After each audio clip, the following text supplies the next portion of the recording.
أنا أول من يبعث وأنا أول شافع وأول مشفع أو كما قال النبي صلى الله عليه وسلم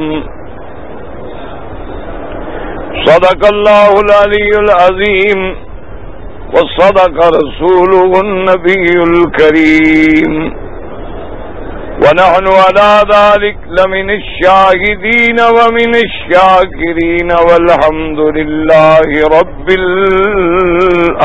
العالمين. رب اشرح لي صدري ويسر لي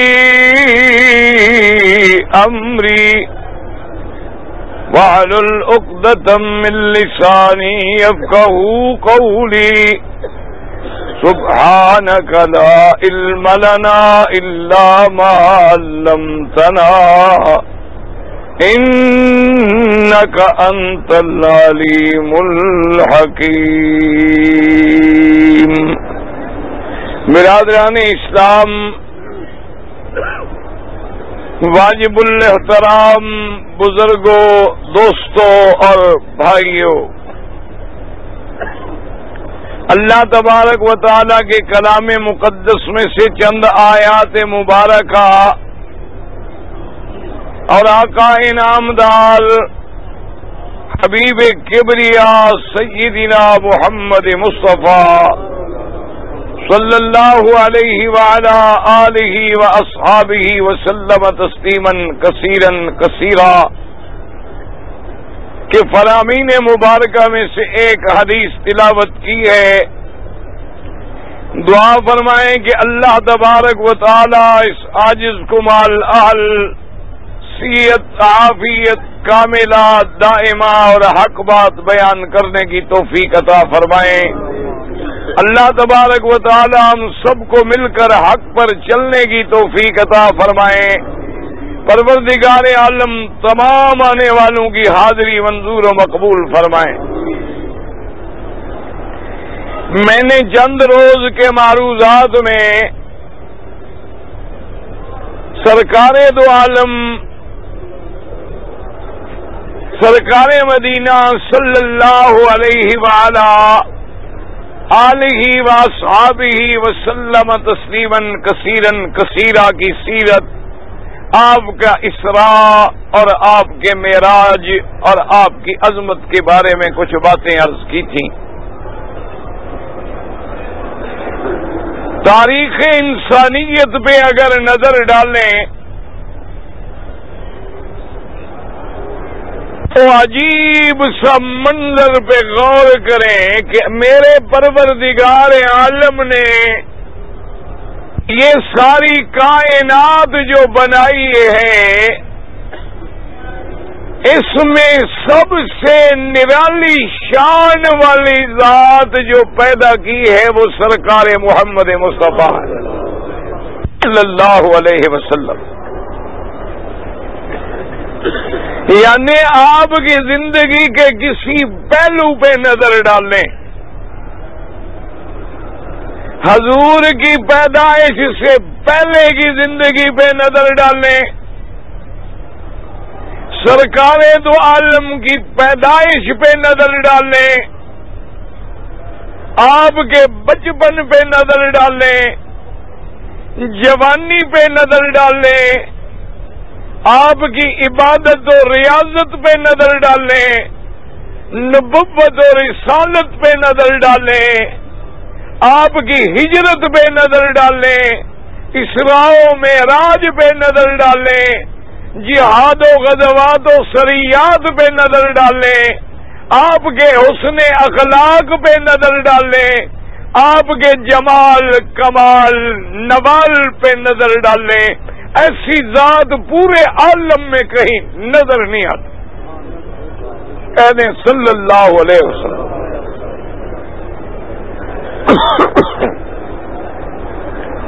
یعنی کسی پیغمبر کی تاریخ میں یہ بات آپ کو نہیں ملے گی کہ اس نبی کے آنے سے پہلے یا پیدا ہونے سے بھی پہلے کوئی اس پہ ایمان لے آئے. یہ آپ کو کسی تاریخ میں نہیں ملے گی بات. لیکن یہ شان بھی اللہ نے میرے نبی کو عطا فرمائی کہ جس بادشاہ طبع اکبر نے اللہ کے کعبے پہ سب سے پہلے غلاف ڈالا. اس سے پہلے کعبے پہ غلاف نہیں ہوتا تھا. سب سے پہلے طبع اکبر ایک بادشاہ ہے یمن کا جو پورے علاقوں میں جنگ کرتے ہوئے مدینہ منورہ سے مکے کے راستے میں پھر یمن جا رہا تھا تو راستے میں ایسی اندھیری چھا گئی کہ بالکل دن جو ہے وہ رات بن گیا. ہاتھ بھی نظر نہیں آتا تھا. طبع گھبرا گیا. بادشاہ نے اپنے ساتھ کے اس وقت کے جو مولوی علماء تھے احبار تھے ان کو بلایا کہ بھی یہ کیا اللہ کا عذاب ہے. ان احبار نے بادشاہ سے پوچھا کہ بادشاہ سلامت آپ ایک بات بتائیں کہ ہم جس راستے میں جا رہے ہیں راستے میں ایک شہر آئے گا جس کا نام مکہ مکرمہ ہے اور کتابوں میں جہاں اللہ کا گھر ہے اس کے بارے میں تو آپ نے کوئی برا ارادہ نہیں کیا. تو بادشاہ نے کہا کہ ہاں بات تو ٹھیک ہے. میں نے دل میں ارادہ کیا تھا کہ جب میں ادھر سے گزر رہا ہوں تو چلو مکے والوں پہ بھی حملہ کر دو, اس میں بھی چڑھائی کر دیں. جب سارا ملک میں نے فتح کر لیا ہے تو یہ راستے میں ایک شہر کیوں رہ جائے. تو انہوں نے کہا اللہ کے آگے توبہ کرو, وہاں اللہ کا گھر ہے. آدمی بندوں سے لڑ سکتا ہے لیکن اللہ والوں سے نہیں لڑ سکتا. اسی لیے حکم ہے کہ کبھی مکے میں رہنے والوں کو مدینے میں رہنے والوں کو برا نہ کہیں اور انہیں کبھی برا کہہ کے نقصان بھی نہ پہنچائیں, ورنہ کیونکہ وہ اہل اللہ ہیں. جو جس کے گھر میں رہتا ہے اسی کا اہل کہلاتا ہے. اللہ کے گھر میں رہنے والے بھی تو اللہ والے اور اہل اللہ ہیں. اس لیے حدیث میں ہے کہ جو مدینے والوں سے مکے والوں سے کھوٹ کرے گا وہ ایسے پگھل جائے گا جیسے نمک پانی میں پگھل جاتا.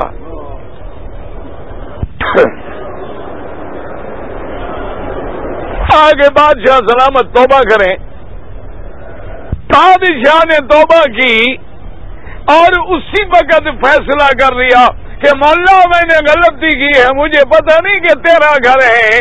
اب میں مکے میں جاؤں گا, ادب سے جاؤں گا اور تیرے گھر پہ غلاف بھی چڑھاؤں گا.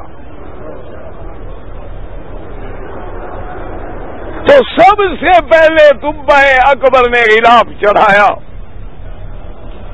انہی دبابیا میں سے بادشاہ نے جب ساری حقیقت کھل گئی کہ یہ سرزمین مکہ ہے, یہ حرم ہے اور یہ وہ شہر ہے کہ جہاں ایک نبی پیدا ہوں گے جن کا نام محمد مصطفیٰ ہوگا.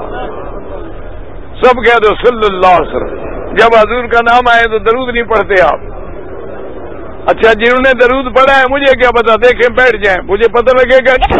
تو اس بادشاہ پہ جب یہ حقیقت کھلی, چونکہ یہ بات تورات میں, انجیل میں, زبور میں, صحائف میں, ساری کتابوں میں لکھی ہوئی تھی کہ سرزمین مکہ میں ایک نبی پیدا ہوں گے جن کا نام محمد مصطفیٰ ہوگا, احمد مجتبی ہوگا, جو مدینے میں ہجرت کرے گا, جو صدقہ قبول نہیں کرے گا, ہدیہ قبول فرمائیں گے اور جن کے دو کندھوں کے درمیان میں ایک مہر جیسی نبوت کی علامت بھی ہوگی.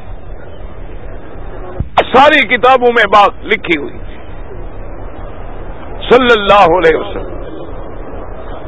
اسی لیے آپ تاریخ اٹھا لیں. اس لیے میں نے کہا تھا کہ مدنی سرکار کے کسی انسان سیرت کا پہلو لے لیں, ساری دنیا کی زبانیں سناخواہ ہو جائیں, ساری کلمے لکھنے لگ جائیں, زبانیں گنگ ہو جائیں گی, کلمے ٹوٹ جائیں گی, لیکن سیرت محمد مصطفیٰ ختم نہیں ہوگی.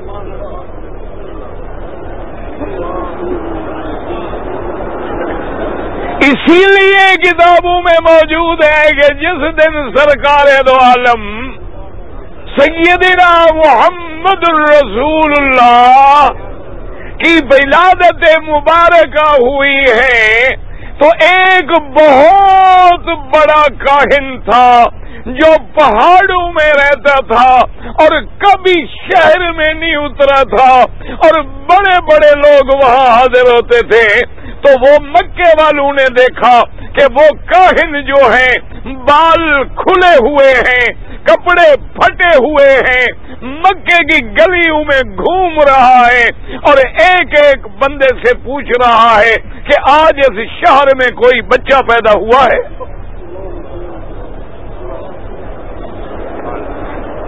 خدا کے بندو عقیدے صاف رکھو. الحمدللہ ثم الحمدللہ, ہم مدنی کے نہ شان کے منکر نہ ولادت کے منکر. جھگڑے میں تو میرے بھائی پڑے ہوئے ہیں, اللہ ان کی بھی ہدایت کے فیصلے کر دے کہ ایک طرف تو 12 ربیع الاول کو میلاد مناتے ہیں اور دوسری طرف بشریت کا انکار کرتے ہیں. ہمیں سمجھ نہیں آتی کہ کیا دماغ ہے اور کیا مذہب ہے. ایمان سے کہو, میلاد منانے کا کیا مطلب ہے کہ جس تاریخ کو میرا مدنی محمد پیدا ہوئے تو جب بشر ہی نہیں تو پھر پیدا ہونے کا کیا مطلب؟ دیکھو نا جی, یا تو میلاد نہ مناؤ, میلاد مناؤ تو بشریت کا تو اقرار کرو. اگر میرا مدنی سراپا جن سے نور ہے, اللہ کے کعبے میں عقیدے سمجھو, دماغ سے جھگڑوں کو نکال دو. اگر حضور جن سے نور ہے تو کوئی مولوی کوئی پیر بتلائے کہ نور کس تاریخ کو پیدا ہوا, پھر 12 ربیع الاول کا کیا مطلب؟ اگر حضور میرے اللہ کے نور کا ٹکڑا ہے تو اللہ تو اس وقت بھی تھے جب کچھ نہیں تھا. ٹھیک ہے کہ نہیں؟ هو الأول والآخر والظاهر والباطن وهو بكل شيء عليم. وہ ذات تو اس وقت بھی تھی جب کائنات بھی نہیں تھی, سب سے پہلے بھی وہ, اور جب سب فنا ہو جائیں گے تب بھی وہ. تو پھر اگر اللہ کے وجود کا ٹکڑا بنے تو پھر ولادت کی کیا مطلب, تاریخ کا کیا مطلب؟ اس لیے یاد رکھو کہ جتنا باطل مذہب ہے وہ دھوکے کا شکار ہے. ادھر دیکھو کہ حضرت علی کے بارے میں عقیدہ ہے کہ مشکل کشا ہے, مولا ہے, حاجت روا ہے, سب کو نفع نقصان دینے کے مالک ہیں. اور ادھر عقیدہ ہے کہ خلافت بھی ابو بکر نے چھین لی اور وراثت بھی چھین لی, بی بی فاطمہ کو بھی مارا گیا, بچوں کو بھی شہید کیا گیا. تو جو مشکل کشا ہو وہ اپنی مشکلیں بھی حل نہ کر سکا.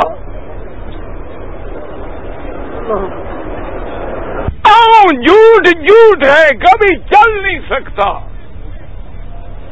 اسی لیے آپ دیکھیں کہ جتنے باطل فرقے ہیں وہ اپنی پارٹی کو نصیحت کریں گے کہ کبھی علماء کے پاس نہ جانا، کبھی کسی کی تقریر نہ سننا، کبھی کسی کے درس میں نہ بیٹھنا، بالکل الگ تھلگ رہنا، وہاں سب وہاں بھی بھرے ہوئے ہیں۔ اور اللہ کے بندے وجہ کیا ہے؟ ان کو پتا ہے کہ جب قرآن کی مار پڑے گی تو شرک ٹوٹ جائے گا۔ جو انہوں نے گورکھ دندے میں جکڑا ہوا ہے نا، جب قرآن آئے گا تو سب ختم۔ ہم کہتے ہیں سب کی سنو، فیصلہ کرو قرآن کن کے پاس ہے۔ ہم نہیں روکتے، ہم کہتے ہیں سب کی بات سنو، سب کی تقریریں سنو، سب کی مجلسوں میں جاؤ، سب اللہ والوں سے ملو، سب بزرگوں سے ملو، اور پھر نظر رکھو جن کے ایک ہاتھ میں قرآن ہو، دوسرے میں فرمان محمد مصطفیٰ ہو، وہ اللہ کے ولی ہیں، ان کے جوتے ہمارا تاج ہیں۔ اور جن کو قرآن بھی نہ ہو، مصطفیٰ کی حدیث بھی نہ ہو، بزرگوں کے قصے ہوں، قوالیاں ہوں، حجرے ہوں، مجرے ہوں، سمجھ لو یہ دجال کے پیروکار ہیں، ان کا محمد کے دین سے کوئی تعلق۔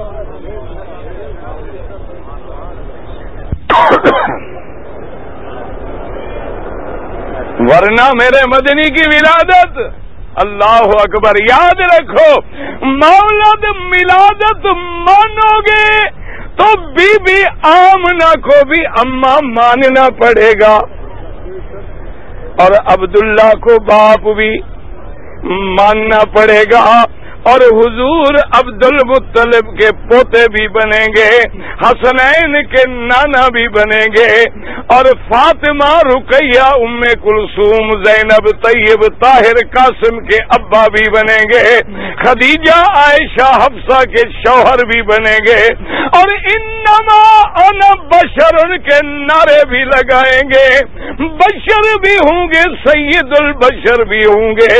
وجہ کیا ہے؟ یاد رکھو، یہ اللہ کی شان ہے۔ ایک پتھر تیرے بازاروں میں لگا ہے، ایک پتھر خدا کے کعبے میں لگا ہے، ایک حجر اسود میں لگا ہے۔ تو بھی بشر ہے جس سے بشریت شرمندہ ہے، میرا مدنی بھی بشر ہے جس کے لیے ملک انتظار میں ہے۔ صلی اللہ علیہ وسلم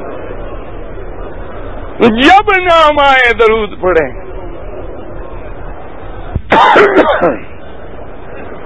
باقی یاد رکھو، ایک دوست نے لکھا، اگر ہم میلاد منائیں، اگر ہم انگوٹھے چوم لیں تو مگر کون سا گناہ ہے؟ یاد رکھو، عقیدہ اور دین اگر مگر سے ثابت نہیں ہوتا، کہ سب سے بڑی دلیل اگر سے شروع ہوگی، مگر پہ ختم ہو جائے گی۔ اور جی اگر کریں تو کیا ہے؟ اور جی گناہ ہے۔ یاد رکھو۔ اچھا میں آپ سے پوچھتا ہوں، مغرب کی کتنی رکعتیں پڑھی؟ اگر 4 پڑھو تو مگر کیا ہوگا؟ ہاں جی، صرف نماز نہیں ہوگی یا ایمان سے بھی چلے جاؤ گے؟ اچھا طواف کہاں سے شروع کرتے ہو؟ حجر، اگر رکن یمانی سے شروع کرو تو مگر کیا ہوگا؟ صفا مروہ کہاں سے دوڑتے ہو؟ اگر مروہ سے دوڑو تو پھر مگر کیا ہو جائے گا؟ یہ دین ہے اگر مگر؟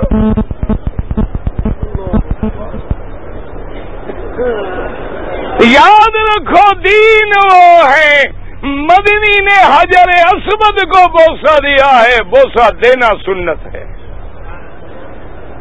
میرے پاک نبی نے رکن یمانی پہ ہاتھ لگایا، ہاتھ لگانا سنت ہے۔ 2 کونوں پہ ہاتھ نہیں لگایا، وہاں نہ لگانا سنت ہے۔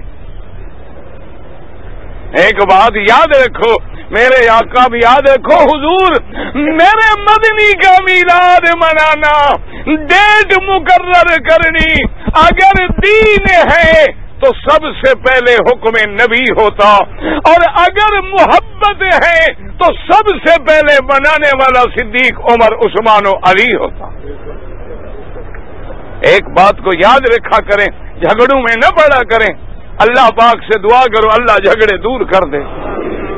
اور جن کے دلوں میں شک ہیں، شبہات ہیں، بیچارے عقیدے سے ذرا بھٹکے ہوئے ہیں، نام محبت کا ہے، لیکن یاد رکھو محبت کی بھی حدیں ہیں، نفرت کی بھی حدیں ہیں، اسلام کے بھی حدود ہیں، حدود سے نکلو تو گمراہی ہے۔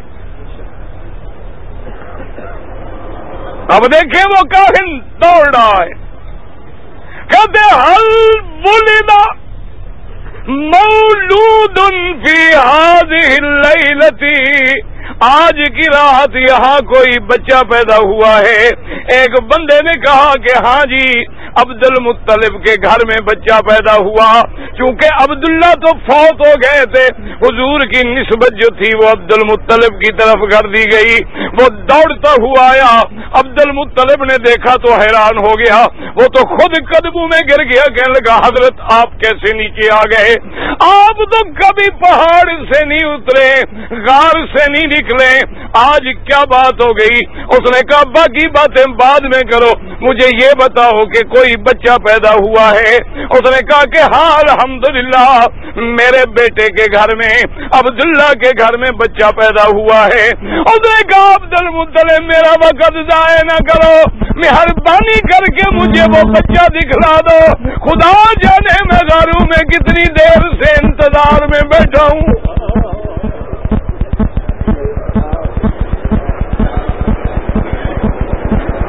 صلی اللہ علیہ وسلم۔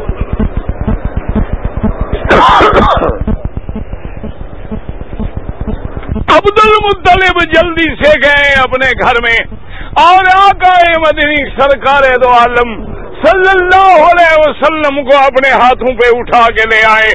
اس کاہن کی چہرے پہ نظر پڑی اور بے ہوشی سے کہنے لگا کہ ولد النبی هذه الامت، آج اس امت کا نبی پیدا ہو گیا ہے۔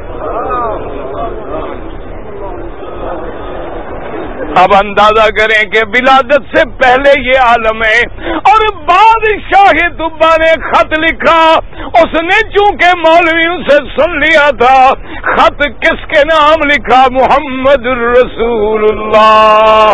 ابھی میرا مدنی پیدا بھی نہیں ہوئے، یہ سینکڑوں سال پہلے کی بات ہے۔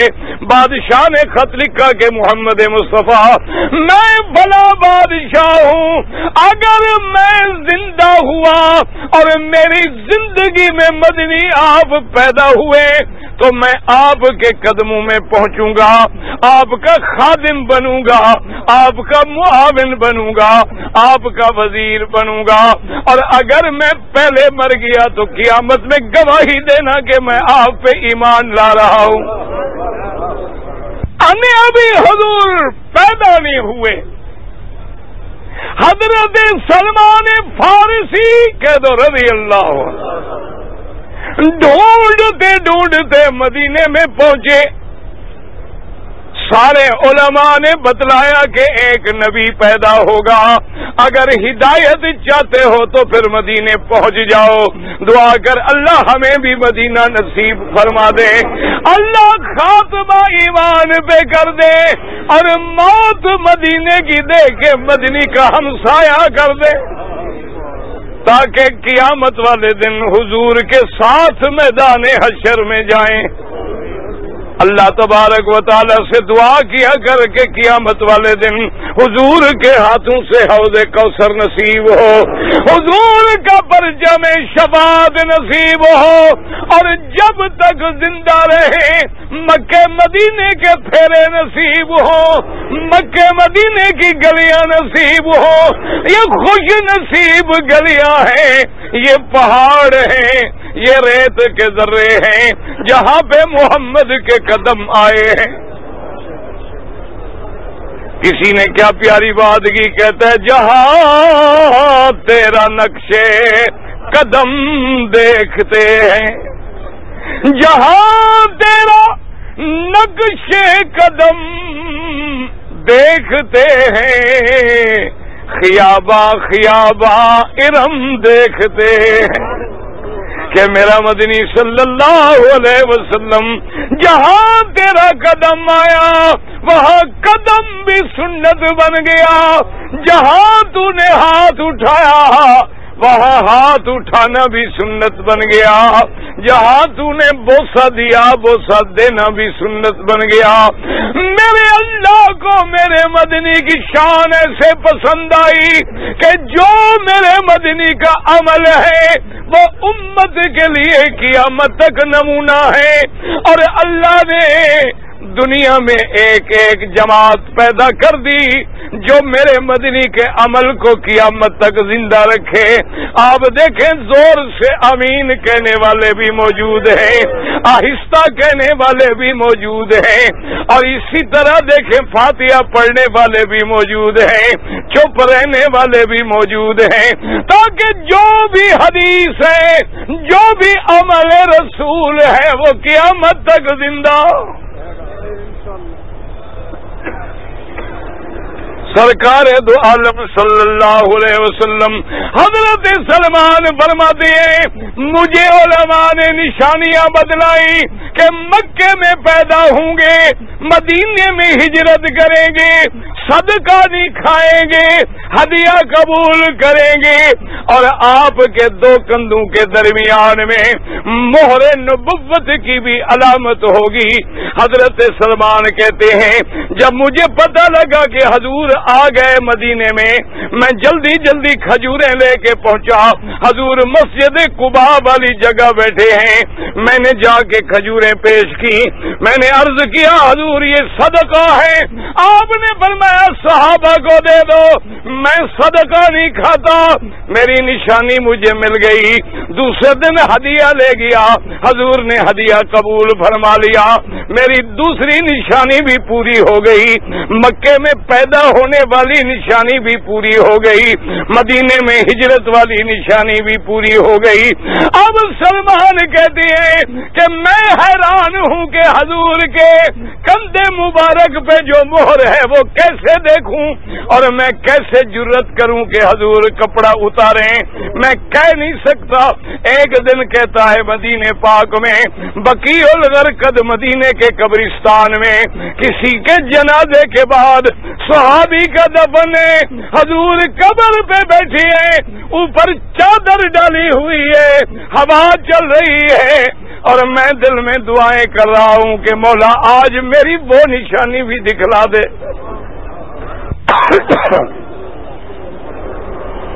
صلی اللہ علیہ وسلم سامنے کھڑا ہوں اور میں آہستہ آہستہ ایسا ایسا چلتے چلتے ایسی جگہ پہ آ رہا ہوں کہ اگر کپڑا ذرا بھی نیچے ہو جائے تو میں نظر ڈال لوں۔ جب میں قریب آیا تو حضور نے فرمایا سلمان ادھر آؤ۔ میں قریب آیا، حضور نے اپنی چادر خود نیچے کر دی، فرمایا اب بھی تیری نشانیاں پوری نہیں ہوئی۔ اللہ، میں نے کہا حضور بس کلمہ پڑھا دیں، ولادت سے پہلے دیکھیں اور یاد رکھ لیں، حدیث کی کتابوں میں موجود ہے، بی بی ام حبیبہ نے بتلایا ایک ایسے گرجے میں گئی تھی جو نصرانیوں کا گرجا تھا۔ اس پادری نے پوچھا آپ کہاں کے رہنے والے ہیں؟ انہوں نے کہا مکے کے رہنے والے ہیں۔ بہت لمبا واقعہ ہے۔ اس نے کہا اچھا بات سنو، ہم نے سنا ہے کہ مکے میں ایک نبی پیدا ہوا ہے، اگر میں تمہیں تصویر دکھلاؤں تو پہچان لو گی؟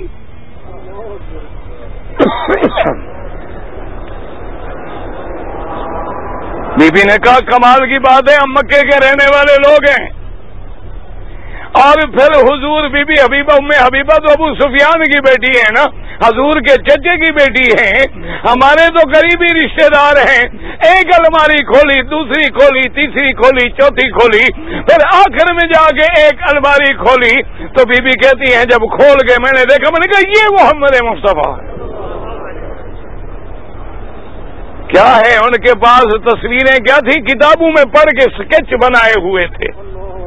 کتابوں میں نشانیاں بڑھ کے میرے مدنی کی، کیونکہ کتابوں میں تو ہر حلیہ موجود تھا کہ میرا مدنی بہت لمبے بھی نہیں ہے، بہت چھوٹا قد بھی نہیں ہے، درمیانہ قد مبارک ہے، لیکن یہ میرے مدنی کا معجزہ تھا کہ ہزاروں لاکھوں میں کھڑا کرو سب سے اونچے نظر آتے۔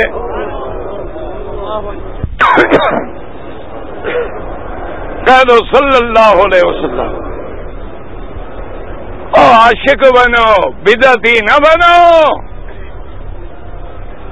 مدنی کے غلام بنو، گھر میں مذہب نہ بنو۔ خدا کی قسم ہے، جب تک مدینے کی پٹڑی پہ نہیں آؤ گے، جب تک سنت مدنی پہ نہیں آؤ گے، دیکھو مسواک لکڑی ہے، منہ اپنا صاف ہوتا ہے، لیکن سنت کا اتنا بڑا مرتبہ ہے، حدیثوں میں ہے، علماء نے جمع کیا ہے کہ صرف مسواک کرنے کے 70 فائدے ہیں، اور ایک فائدہ یہ ہے کہ مسواک کرنے والے کا خاتمہ ایمان پہ ہوتا ہے۔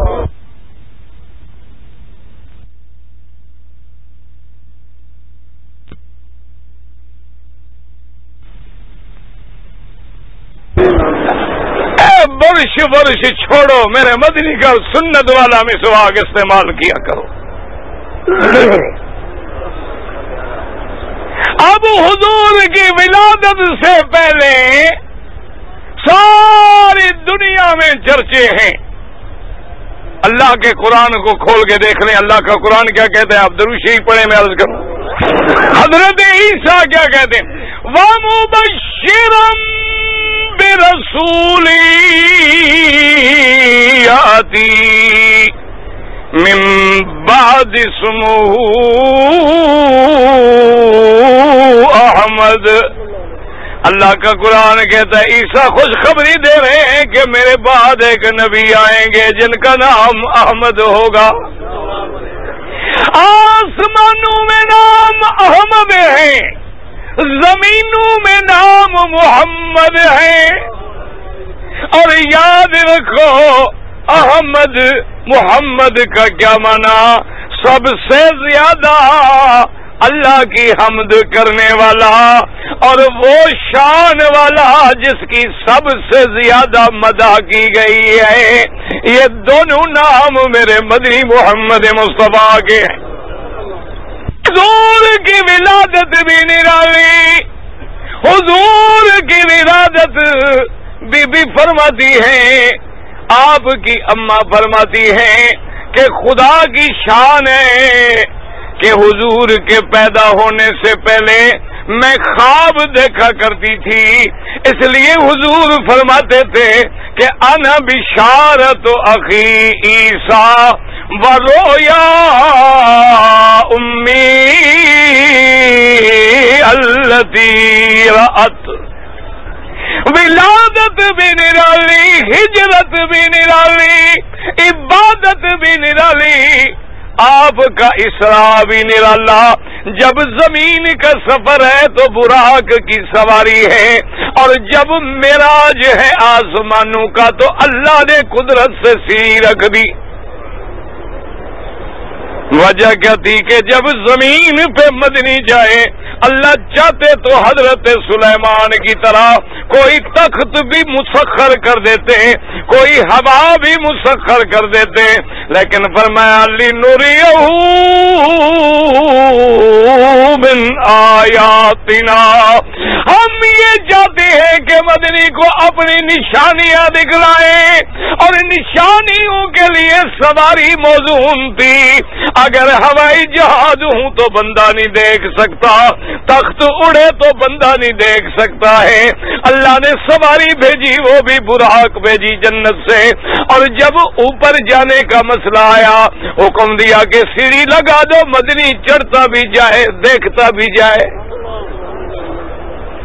کہہ دو صلی اللہ علیہ وسلم۔ اور حضور سرکار دو عالم جب آسمان پہ پہنچے، صحیح حدیث میں موجود ہے، حضرت جبریل کہتے ہیں آسمانوں کے دروازے بند ہیں. یاد رکھو آسمانوں کے بھی دروازے ہیں، وہ اللہ کے حکم سے کھلتے ہیں، اللہ کے حکم سے بند ہوتے ہیں. کسی کی طاقت نہیں کہ کوئی دروازہ کھول سکے. حضرت جبریل نے آواز دی کہ دروازہ کھولیں. اندر جو ملک ڈیوٹی پہ ہیں انہوں نے حکم ربی سے پوچھا کہ من کون ہو؟ حضرت جبریل کہتے ہیں میں نے عرض کیا کہ انا جبرائیل، میں اللہ کا فرشتہ جبریل ہوں. خدا کی شان دیکھیں، جبریل تو روز آنے جانے والا، لیکن آج دروازوں پہ اہتمام ہے. اللہ مدنی کو نشانیاں دکھانا چاہتے ہیں. نہ پہلے دروازے کھول دیتے تو تب کیا مشکل تھی. یعنی سارے دروازے اللہ کھول دیتے، بھی سارے کھول دو، لیکن ہر دروازے پہ تاکہ پتہ لگ جائے کہ میرا مدنی جب قرآن سنائے کہ لا تفتح لہم ابواب السماء ولا يدخلون الجنة حتى يلج الجمل في سم الخياط، کہ کافروں کوئی کافر اللہ کی جنت میں داخل نہیں ہو سکتا، اللہ کے آسمانوں کے دروازے نہیں کھل سکتے، جیسے اونٹ جو ہے سوئی کے ناکے میں داخل نہیں ہو سکتا. اللہ نے فرمایا میرا مدنی جب قرآن سنائے، آسمان کے دروازے بتائے تو پھر دروازے خود دیکھ بھی لے. اللہ نے قرآن میں فرمایا ہے، آپ نے پڑھا ہے عالم یرو، کیا تم نہیں دیکھتے کہ میرے اللہ نے کیسے آسمان بنایا؟ اللہ نے قرآن میں فرما دیا انا زینا السماء الدنیا بزینت الکواکب، کہ ہم نے آسمان کو زینت دی ہے ستارے لگا کے، ہم نے ستارے ٹانک دیے ہیں، اپنی اپنی جگہ پہ ستارے کی روشنی ہے، آسمان بھی تزئین ہے. اللہ پاک نے فرمایا میرا مدنی ستارے بھی دیکھ لیں، دروازے بھی دیکھ لیں، نظام سماوات بھی دیکھ لیں، آسمانوں کے انتظام اور پہرا بھی دیکھ لیں. حضرت جبریل کہتے ہیں میں نے کہا کہ میں جبریل ہوں. اب دوسرا سوال کیا ہوا کہ من معاکا، جبریل کون تیرے ساتھ ہے، تاکہ فرشتوں کو بھی پتہ لگے آج گزرنے والا کون ہے. نہ ایمان سے کہو، ورنہ اللہ اگر حکم دے دے بھی دروازے سارے کھول دو، آنے دو میرے مدنی کو، بس بات ختم ہو گئی، کون روک سکتا. لیکن جب مدنی گزر جاتے تو کسی کو پتہ لگتا کسی کو نہ لگتا. یہ اللہ کا نظام ہوتا ہے، جب اللہ کسی کو شان دینا ہو تو پھر پہرے بھی لگ جاتے ہیں. جیسے صحیح حدیث مبارک میں ہے کہ ایک دن میرا آقا سرکار محمد پاک، سب کہہ دو صلی اللہ علیہ وسلم، تھا نا، اس کو پتہ نہیں بڑا غصہ تھا، بیچارے نے خط میں لکھا تھا جی آپ انگوٹھے چومنے سے کیوں روکتے ہیں اللہ کے، اگر چومے تو مگر کیا ہوتا ہے، بس کیا اللہ نے منع کیا ہے؟ نہ اللہ نے تمہیں حکم دیا ہے چومو.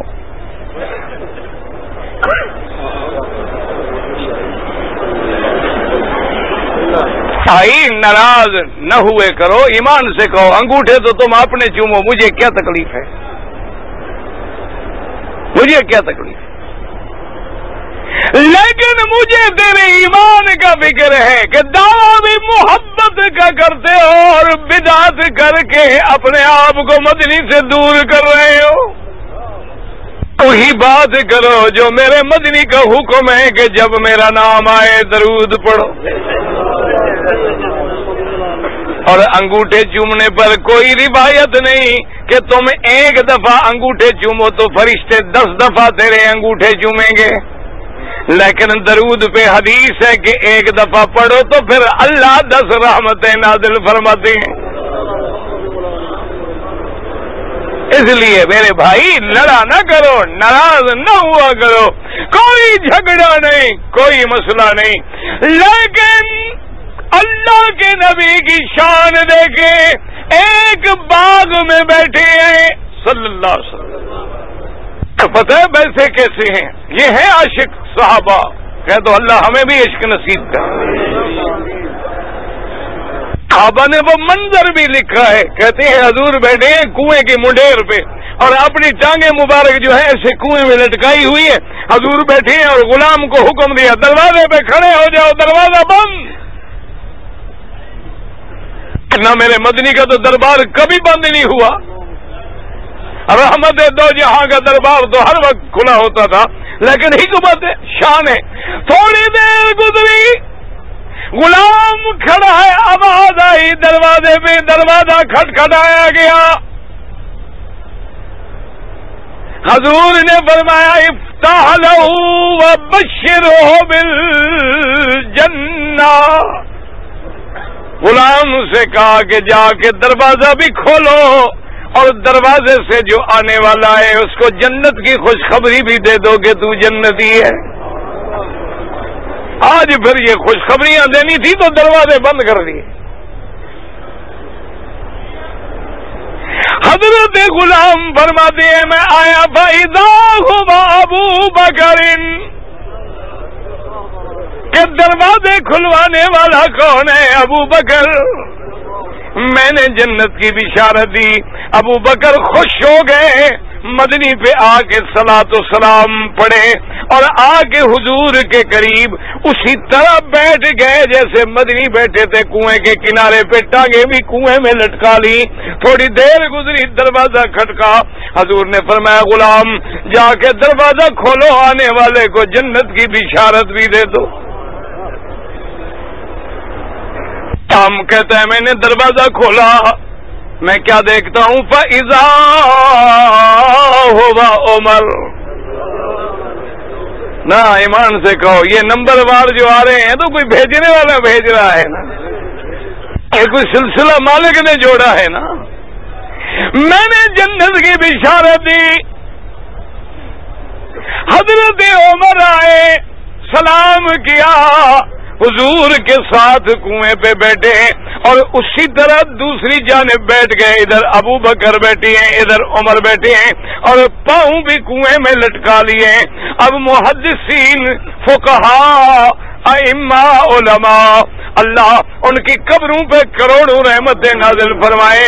اب آگے موتی پھر انہوں نے نکالے ہیں کہ سب نے ایسا کیوں کیا کہ ٹانگیں لٹکا لی. انہوں نے کہا وجہ یہ تھی کہ آج سرکار خوش بیٹھے تھے، بے تکلفی سے بیٹھے تھے. اگر ابو بکر عمر کھڑے ہو جاتے یا تکلف اختیار کرتے تو حضور کو بھی پھر کنویں سے اٹھ کے سیدھا بیٹھنا پڑتا. وہ اسی طرح آگے بیٹھ گئے تاکہ مدنی کے آرام میں کوئی خلل نہ آئے. رازدان نبوت ہے. پھر دروازہ کھٹکا. حضور نے فرمایا کہ دروازہ کھولو، بشرہ بالجنتی الا بلون تصیبہ. آنے والے کو جنت کی خبر بھی دے دو اور ساتھ یہ بھی کہہ دو کہ تم پہ ایک بہت بڑا امتحان آئے گا. غلام کہتی ہیں میں جب پہنچا فَإِذَا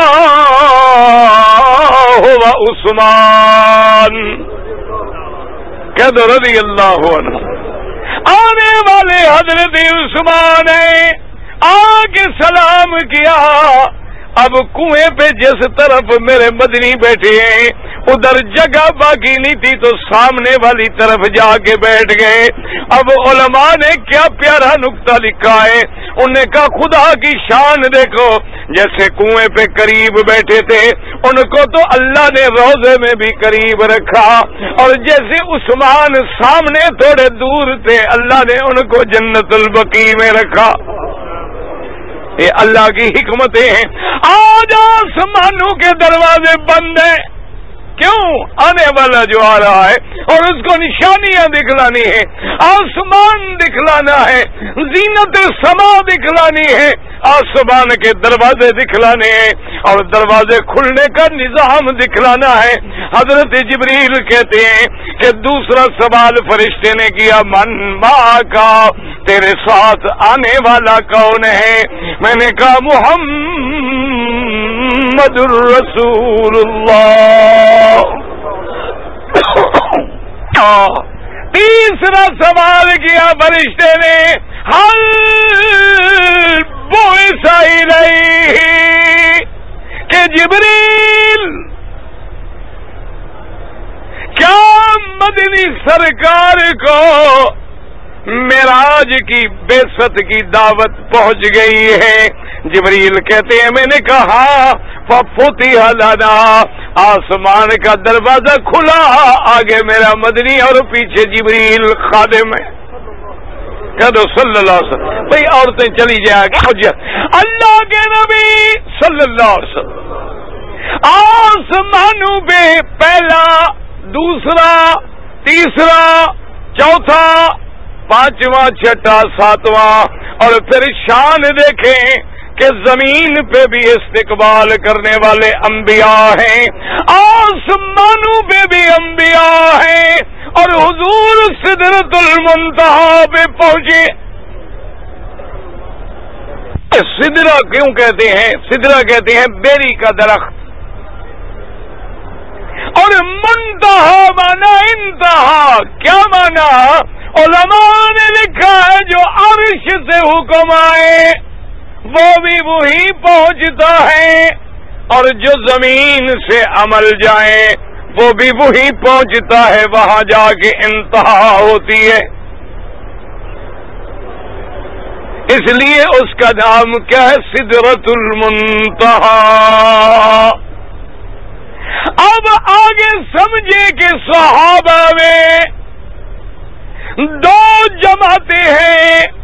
ایک جماعت تو یہ کہتی ہے کہ حضور نے اپنے اللہ کی دیدار، اپنے رب کی زیارت نہیں کی، باقی نشانیاں دکھلائی گئیں، آسمان دکھلائے گئے، جنت دکھلائی گئی، جہنم دکھلائی گئی، جنت کی نعمتیں دکھلائی گئی، انبیاء سے ملاقاتیں کرائی گئیں، اور جنت اتنی تفصیل سے دیکھی کہ آپ نے ایک محل دیکھا سفید موتیوں سے بنا ہوا ہے.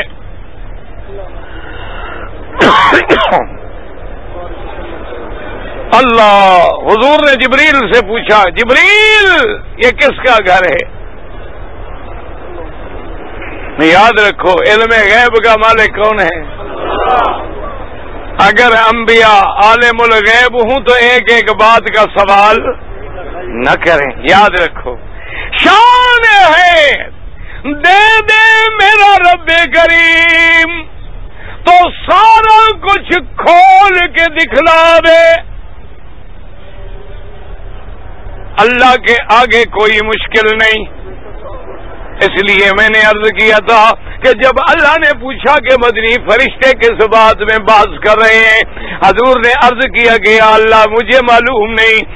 حضور فرماتے ہیں کہ اللہ نے اپنا دست کمال میرے سینے پہ رکھا.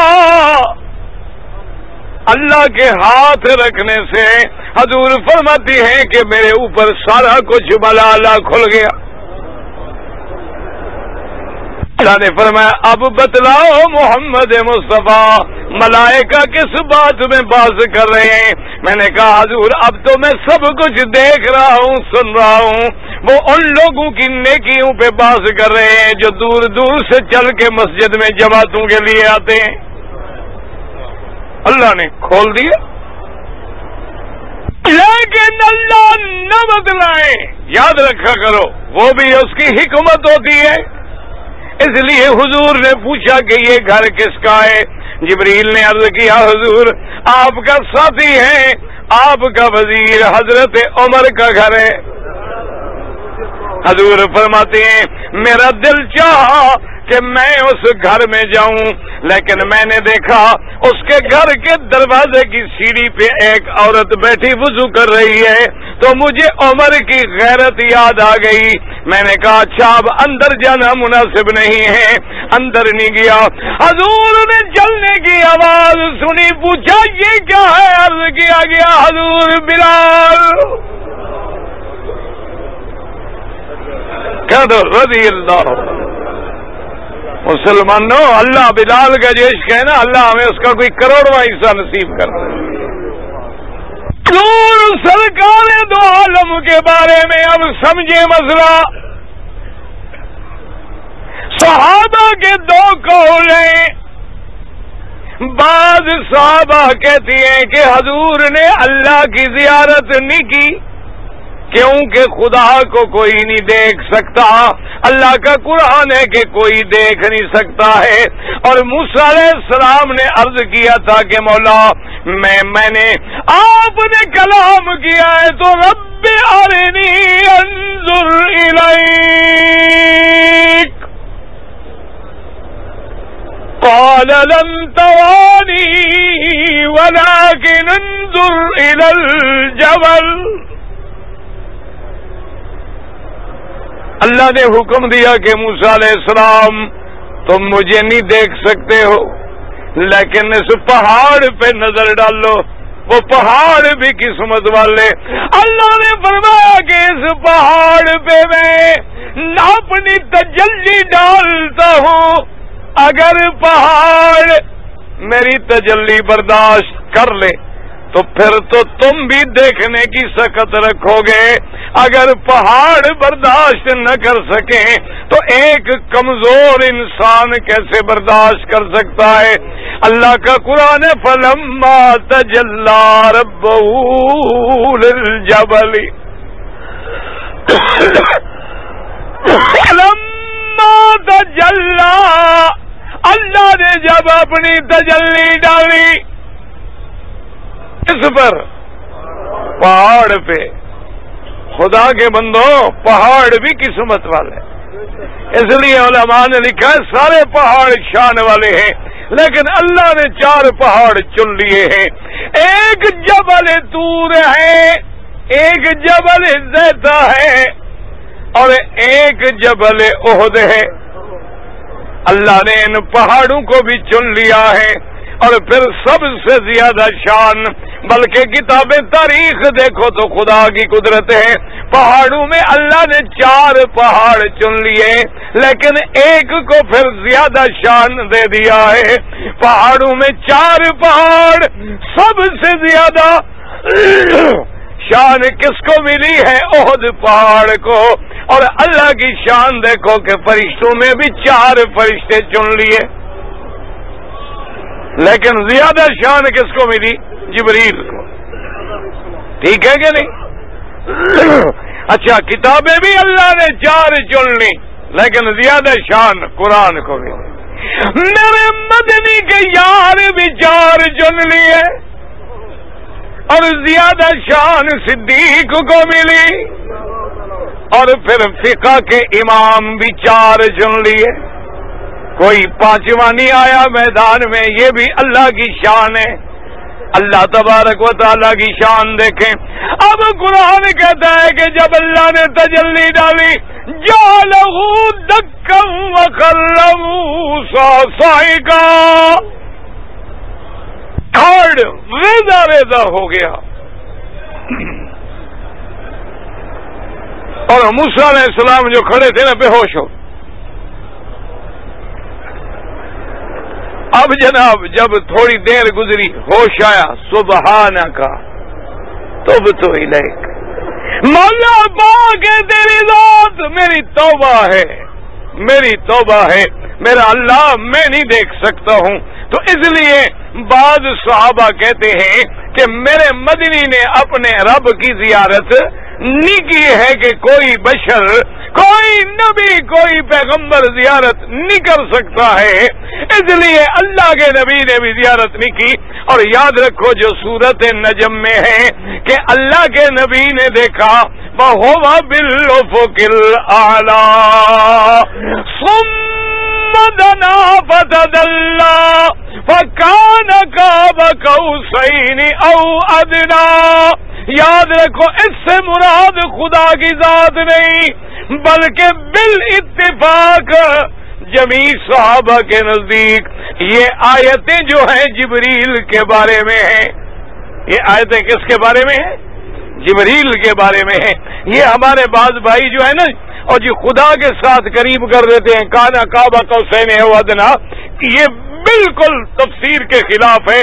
بلکہ جمہور مفسرین کے نزدیک اللہ کی ان آیات سے مراد جبریل علیہ السلام کی رؤیت.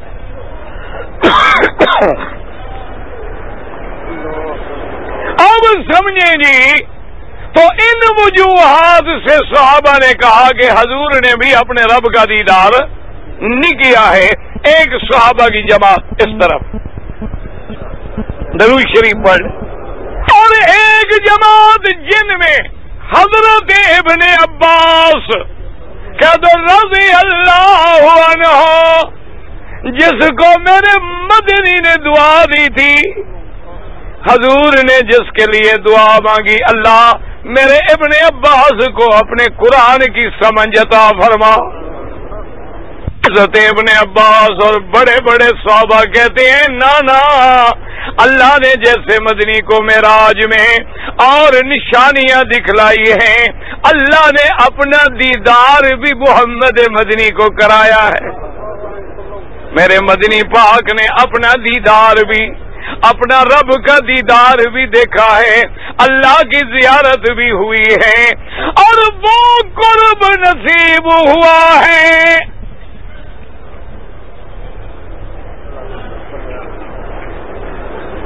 کہ اور کسی کو نصیب نہیں ہوا. اور اسی زیارت میں میرے مدنی نے بندگی پیش کی، میرے مدنی نے اپنی عاجزی کا اظہار کیا، اور اللہ کی طرف سے سلام اترے کہ السلام علیکہ ایھا النبی ورحمت اللہ وبرکاتہ. انہوں نے کہا دیدار ہوا ہے. اب جناب جب دو صحابہ میں اختلاف ہو جائے تو یاد رکھا کریں، کسی قول کو غلط نہ کہیں، کسی صحابی کو برا نہ کہیں، وہ سب شمع رسالت کے پروانے ہیں. اللہ ان پہ راضی ہو گیا ہے، وہ اللہ پہ راضی ہو گئے ہیں. ہمیں حق نہیں پہنچتا کہ ہم زبان کھولیں، لیکن محدثین علماء اللہ ان کی قبر پہ کروڑوں رحمتیں کریں. ہائے ان نے کیسے حل کیا؟ انہوں نے کہا دونوں صحابہ سچے ہیں. انہوں نے کہا دونوں صحابہ سچے. اور جی دونوں کیسے سچے؟ انہوں نے کہا جو کہتے ہیں کہ کوئی رب کو نہیں دیکھ سکتا وہ بھی سچے، اور جو کہتے ہیں کہ مدنی پاک نے دیکھا ہے وہ بھی سچے ہیں. انہوں نے کہا وجہ یہ ہے قرآن کہتا ہے لا تدرکہ الابصار فہو یدرک الابصار وہو